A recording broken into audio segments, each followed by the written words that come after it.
Hello people! Gusto niyo ba ng adobong mapa-uy kaysa sarap? Tara tayo. Naghimay na rin tayo ng sibuyas at bawang. Yung potato naman, optional yan. Parang chicken adobo yung gagawin natin. Alangan naman pork. Wala tayong pork dito. Nagsaing na rin ako sa kabilang pot. Double time ba? Mindset.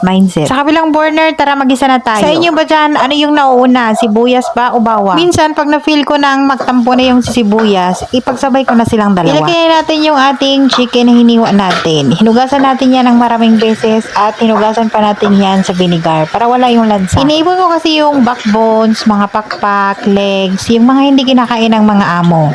Yung mga kinakain kasi nila dito is yung ano lang talaga, chicken breast. Naglagay tayo ng paminta, bay leaves, toyo. At sa adobo para mapa-oy tayo sa sarap, gagamit tayo ng Mamacita's oyster sauce. Sa Mamacita's oyster sauce, iba talaga ang lasang nadadala. Then syempre maglagay tayo ng vinegar kasi nga adobo. Naglagay ako ng green chili kasi wala akong red. Pero kung ayaw nyo naman ng maanghang, edi huwag nyong lagyan. Then, nilagay natin si potato and then naglagay tayo ng sugar para balanse yung lasa. Gusto ko yung manamis-namis ng konti yung ating adobo. Tinakpan at sinimmer ko lang yan until naluto na yung potato and manok. Naglagay pala ako dyan ng kunting-kunting tubig. Yung sabaw na yan, paparedusin pa natin. Mas masarap kasi pagka kunti na lang yung sabaw at manuot na yung lasa doon sa chicken. Kayo ba, ano ba yung gusto nyo yung lasa ng adobo nyo? Manamis-namis o talagang adobo lang talaga na walang asukal? Ako gusto ko yung ganitong adobo. Gusto ko yung merong tamis na konti lang yung asim na medyo spicy. Ganitong consistency ng adobo yung gusto ko. Yung konti na lang yung sabaw. Manuot na yung lasa niyan doon sa chicken. Pwede na tong ibida sa mga bisita. O di kaya pang baon ng mga estudyante. Pwede din to pang potluck. Dagdagan nyo na lang yan ng mga side dish kung mag-potluck kayo. Tara for the kain. Masarap din yung adobo with salted egg. Na-try nyo ba? Promise masarap talaga salted egg aside.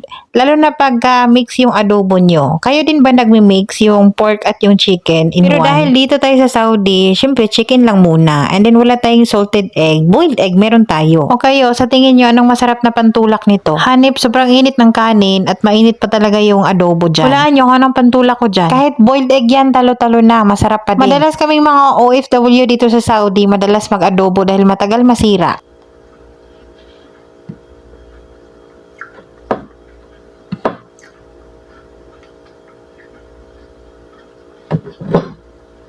Kape sa umaga, kape sa tanghali. Kape sa gabi? Kape sa hapon? Kumain ka na ba? Ka lang. Kaso lang, mainit pa.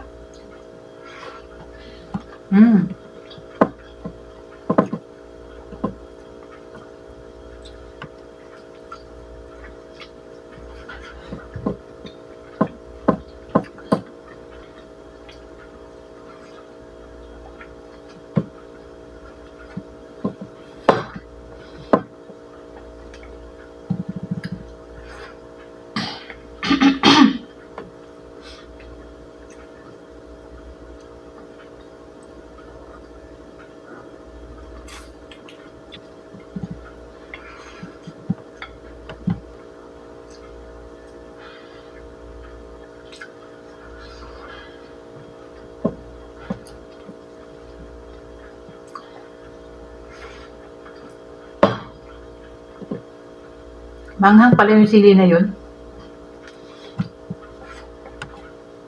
Pero tama lang yung pagkaanghang.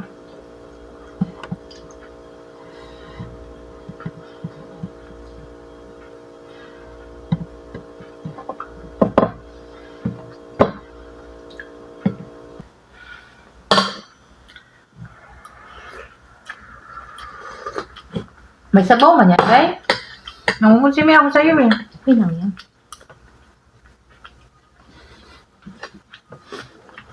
Si Bel nagsasabaw ng kape. Adobo na nga, nagsasabaw pa ng kape.